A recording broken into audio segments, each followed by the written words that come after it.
10वां प्रश्न है, त्रिभुज पी क्यू आर में क्यू 90 डिग्री है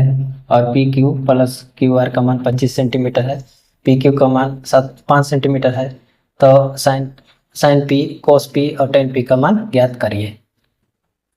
चूंकि लिखेंगे त्रिभुज P Q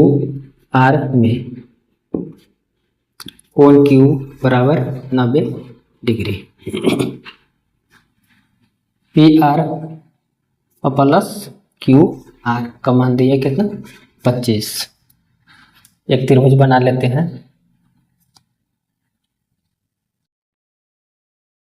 P Q R, Q दिया है 90 डिग्री,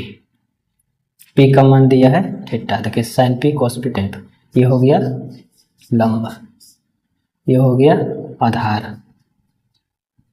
ये हो गया कर्ण। पी क्यू का मान दिया 5 सेंटीमीटर, पी क्यू 5 सेंटीमीटर दिया हो, P R plus Q R का मान 25 दिया, तो यहाँ पी और आर, पी आर बराबर क्या हो जाएगा, पी आर बराबर हो जाएगा 25 माइनस क्यू, पी क्यू का मान कितना दिया 5 सेंटीमीटर, इसलिए चूंकि लिख सकते हैं पी आर कर्ण, तो कर्ण बराबर क्या होता है पी और आर, कर्ण बराबर क्या होता है अंडर रूट,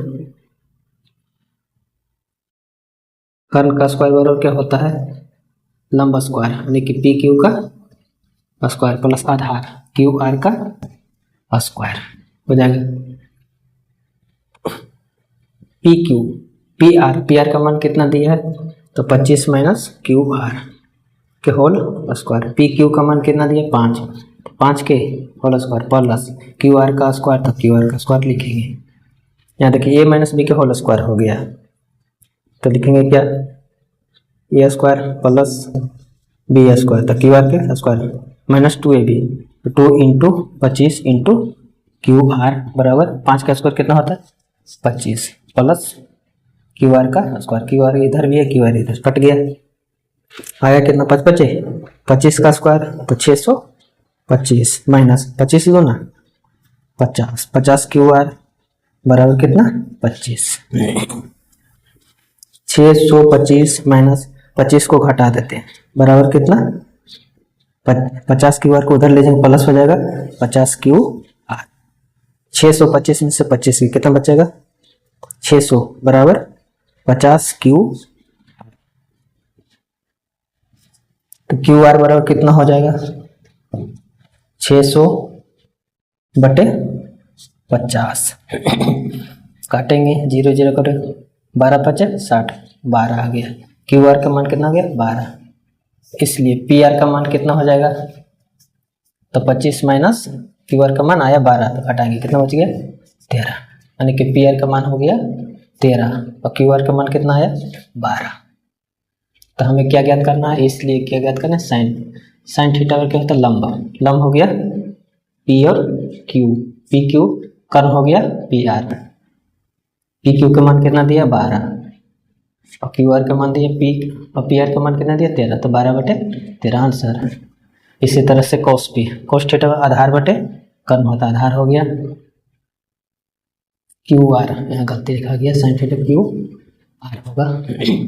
इसका आधार क्या हो गया पी क्यू बटे पी आर, पी क्यू के मान 5 बटे 13, tan थीटा क्या होता है लंब बटे आधार, तो लंब और आधार क्यू आर बटे पी क्यू, क्यू आर का मान कितना दिया है क्यू आर का मान दिया 12 बटे 5 आंसर। अब 11वां प्रश्न दिया गया है, सत्य और असत्य बताएं, tan a का मान सदैव 1 से कम होता है। यहाँ देखिए लिखिए tan थीटा का मान हम क्या लिख सकते हैं, tan थीटा का मान लिख सकते हैं 4 बटे 3, लंब हो गया या आधार हो गया, इसमें देखिए कह रहा है कि इसका मान 1 से कम होता है, 4 बटे 3 को लिख सकते हैं, 4 में 3 से भागा देंगे तो 1.33 आता है, जो 1 से क्या है बड़ा, तो इसमें कह रहा है 1 से कम होता है, तो क्या हो गया कथन क्या है असत्य, असत्य 1 से छोटा नहीं 1 से बड़ा हो गया। कोण ए के लिए सेक थीटा 12 बटे 5, 12/5 यानी कि इसको लिख सकते हैं सेक थीटा क्या होता है, कर्ण, कर्ण बटे आधार। कर्ण हमेशा बड़ा होता है, आधार हमेशा छोटा होता है। कर्ण के मान 12 दिया है, आधार के मान 5 दिया है, तो सही हो जाएगा। कर्ण क्या होता है, आधार से बड़ा होता है, इसलिए कथन क्या हो गया, सत्य। कथन क्या हो गया, सत्य। कथन सत्य सही है। कॉस ए कोण ए के लिए कॉसेकेंट का संक्षिप्त रूप है, नहीं, कॉस ए का जो कॉस का होता है कोसाइन, कोसाइन होता है इसका संक्षिप्त रूप, इसलिए क्या हो गया, कथन हो गया असत्य, असत्य। चौथा देखिए दिया है कॉट ए का गुणनफल होता है, नहीं, गुणनफल नहीं होता, क्या होता है, फलन होता है। क्या होता है, फलन होता है, इसलिए कथन क्या हो गया, असत्य, असत्य। कोण ए के लिए साइन थीटा 4/3, तो साइन थीटा क्या होता है, लंब बटे कर्ण, लंब बटे कर्ण, यानी कि इसमें क्या होता है, कर्ण बड़ा होना चाहिए लंब से, तो कर्ण दिया है 3 और लंब दिया है 4, तो कर्ण बड़ा है, नहीं, गलती हो गया, इसलिए क्या हो जाएगा, कथन असत्य हो गया, कथन असत्य।